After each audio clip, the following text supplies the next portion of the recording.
The universe is a sniper. It does not bargain. It waits. Deep in the throat of the cosmos, a dying star collapses. It screams one final time, firing a beam of pure energy across the galaxy. A spear of light, traveling at the speed of causality, invisible and silent. For 6,000 years it travels through the dark, passing nebula, passing void, aiming for a pale blue dot that does not know it is a target. Earth 440 million years ago, the Late Ordovician. It is a world of water, warm and teeming. The sun is yellow, the water is turquoise, the air is thick and sweet. It is a paradise. And paradise is a fragile thing.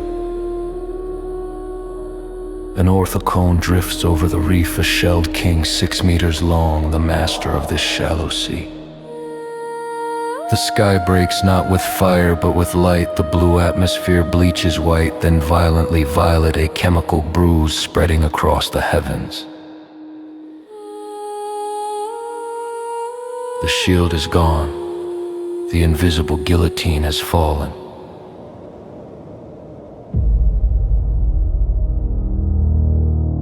Let us rewind the clock before the violet sky, before the end.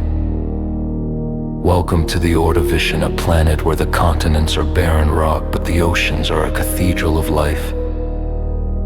Sunlight filters through the water in shafts of gold dancing on the coral floor. There are no trees on land, no birds, no roar of beasts. The drama of life is entirely submerged. Life has conquered the water, but it is terrified of the dry land. Vast shallow seas cover North America and Africa. They are warm, tropical bathtubs nurturing the first great experiments of evolution. The water tastes of salt and calcium. It feels eternal, unchanging. Here drifts the Orthocone. Look at him. He is a living submarine. A cone of shell as long as a bus, trailing tentacles that taste the currents. He is the apex predator of his age. He fears nothing. The trilobites scatter at his shadow. He propels himself with a jet of water, gliding over sponge reefs and sea lilies. He believes he owns this world. He does not know he is renting it. The rhythm of this world is hypnotic. The sun rises. The plankton bloom, the orthocone feeds, the sun sets. Night after night, the stars wheel overhead, cold, distant, and seemingly harmless. Entropy is a patient hunter. It can wait millions of years for a single shot. The atmosphere, that thin blue line, has protected this life for eons. It filters the radiation. It keeps the warmth. But the atmosphere is just chemistry. And chemistry can be broken.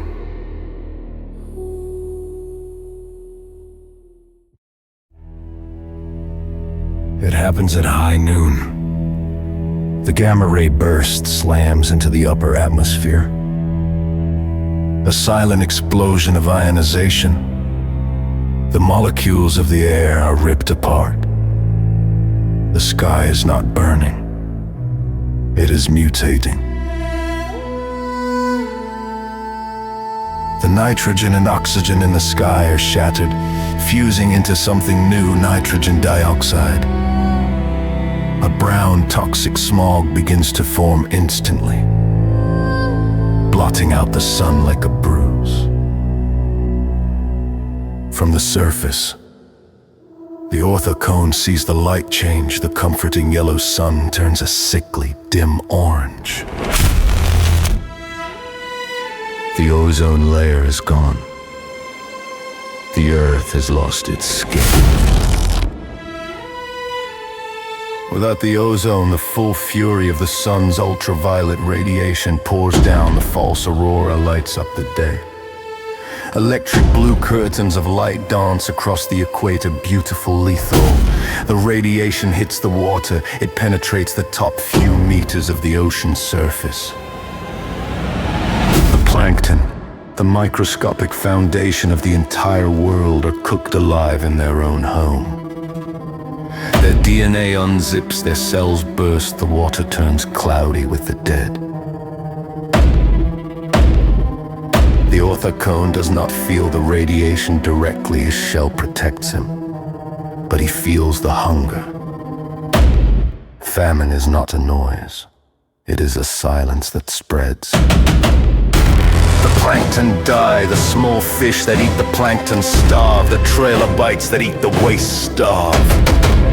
The Orthocone glides through water that is becoming a graveyard. He hunts, but there is nothing to catch. The reef is turning gray. The vibrant colors of the Ordovician are bleaching out. But the radiation was only the first blow. The chemistry of the sky has one more trap to spring. The brown smog does not just block the light, it blocks the heat. The nitrogen dioxide created by the gamma rays acts as a reverse greenhouse gas. It reflects the sun's warmth back into space. The temperature begins to plummet. The tropical water grows cold.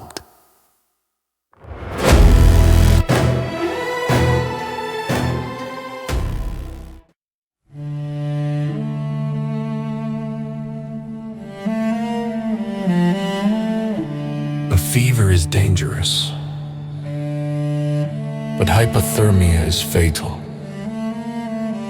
The Earth, once a tropical sauna, begins to freeze. Massive glaciers form on the southern continent of Gondwana.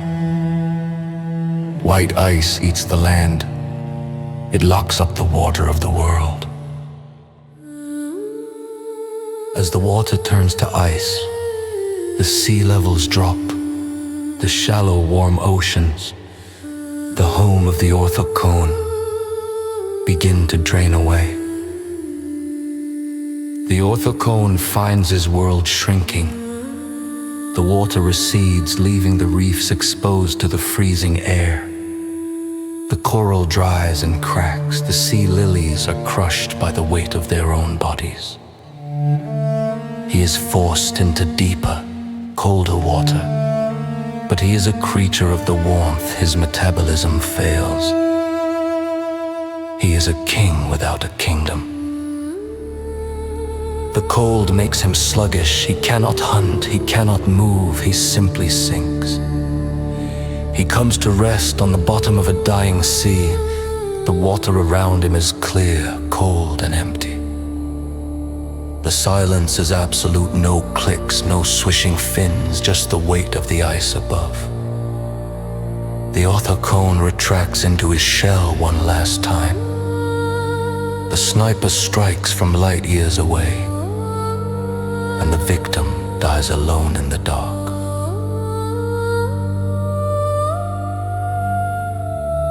Time marches on the gamma ray burst, fades, the smog clears, the sun returns. The ice melts, the water rushes back, the turquoise to the ocean. Life is stubborn. It hides in the cracks. It waits for the sun.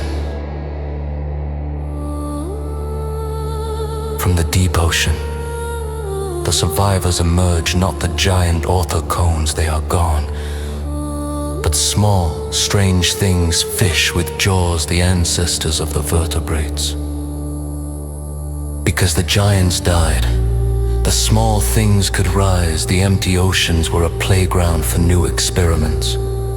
Destruction is the midwife of creation. We are here because they are not. We breathe because they suffocated. Touch the bone of your own jaw. That legacy began in the silence of the Ordovician. The beam is still out there, traveling through the dark, aiming for another world, another Tuesday. We scan the skies, watching for the flash, hoping that when the sniper fires again, we will not